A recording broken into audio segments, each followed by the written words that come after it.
From the writer of Fred 3, Camp Fred is a brand new original horror romance film, Companion. The movie stars Sophie Thatcher as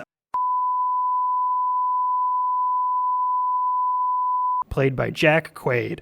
Along the way,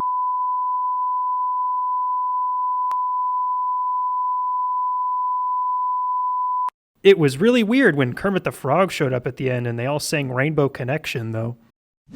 All right, Companion. This is probably going to be one of the shorter reviews I do, not really because I don't have anything to say about the movie, but because I think you should go into this knowing as little as physically possible. Now that makes this whole video kind of superfluous because I can't really tell you anything about it without going into spoilers. I do genuinely think you should just go in completely blind. I think that's the best viewing experience. I think most movies are the best viewing experience if you go in completely blind, if I'm being quite honest. I feel like knowing things going into the movie, especially like specific plot beats or people who are going to show up just to kind of ruin it. If I could wipe my brain of trailers completely before I see any movie, that would be so preferable. Like if I just knew absolutely nothing, like not even who the cast was, that'd be wonderful. This is a rant. I'm probably going to cut this out. Anyway, I can't really offer you much other than the fact that this is great. This is a really, really, really good movie that you should check out, especially since it's January and I don't even know what's playing in theaters. Wolfman? Did I even like Wolfman? I don't remember when I thought about Wolfman. What else is there? Den of Thieves 2? There's a Den of Thieves 1? This movie, I'm going to just try to give as many thoughts as I can while also saying absolutely nothing. Starting with the stuff I liked the best, and that is Sophie Thatcher is great in this. This is a great lead performance by a really great up-and-coming actor. I just saw her in Heretic a few months ago with Hugh Grant as Mr. Atheist board game Richard Dawkins man, and that she was great in as well. I think she's a really up-and-coming talent. She's asked to do a lot in this script, and she's able to do it all perfectly. Her timing is incredible. She's able to just like switch in between all these very, very extreme emotions, and the physical element of her performance carries a lot of it. She is really good. I think this movie is worth seeing for her performance alone, especially since there are so few characters in this movie. She carries every single scene she's in because she's in every single scene of the movie. She is really, really good. I cannot wait to see what she is in next. This was a real standout performance for me. From an actress I had already seen a lot of promising work from before, and she really amazed me here. I think this is a great lead performance from Sophie Thatcher. Rest of the cast, Jack Quaid is fine. Jack Quaid is good. I don't have anything to say about him. He's played this exact character in a movie before. Jack Quaid is a man, I think. Jack Quaid has played this exact same character before. In this, he plays the lead character's boyfriend. That's all I'll say. But this exact character he played in a movie not even all that long ago. I'm going to put his filmography up on the screen. Guess which movie I'm talking about. It's Oppenheimer. Anyway, other stuff. This has some really, really good twists and turns to it. It's not that it goes in directions you wouldn't expect at all. This movie is being marketed as from the people behind Barbarian. That is because Barbarian writer-director Zach Kreger is a producer on this. I don't know how involved he really was in the production. And this is no Barbarian. Suffice it to say, Barbarian was amazing. Maybe one of my most cherished and thrilling and fun theater experiences of all time. This does not get nearly as crazy as Barbarian does. That was absolutely insane. I genuinely couldn't tell you what was going to happen from scene to scene in that. This is less so.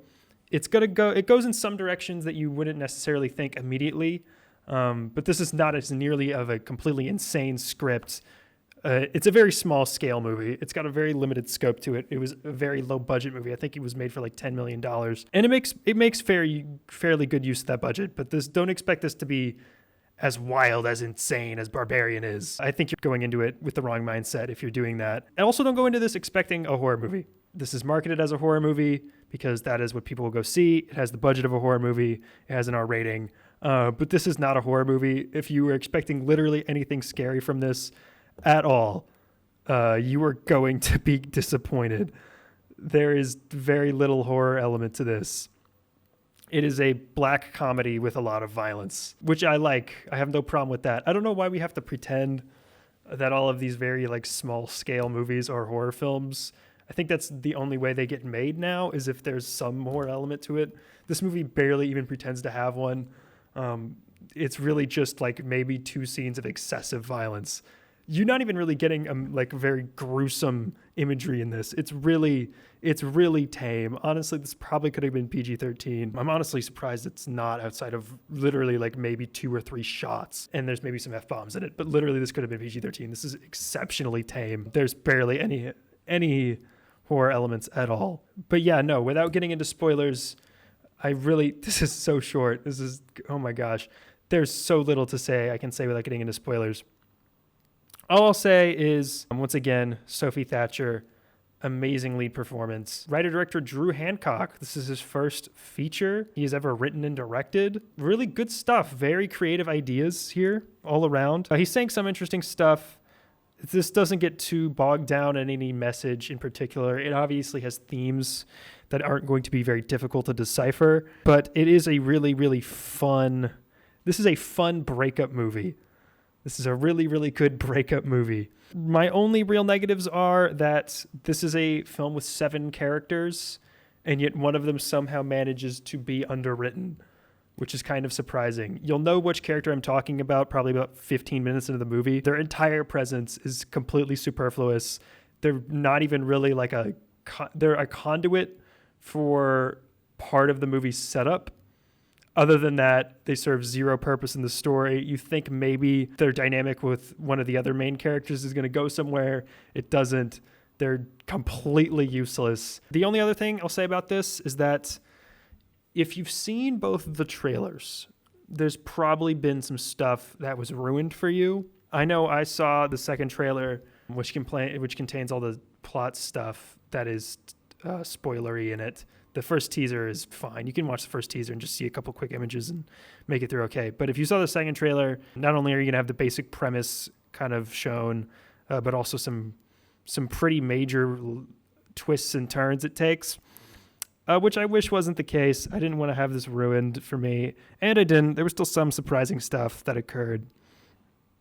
But overall, once again, it would be preferable if trailers just didn't exist.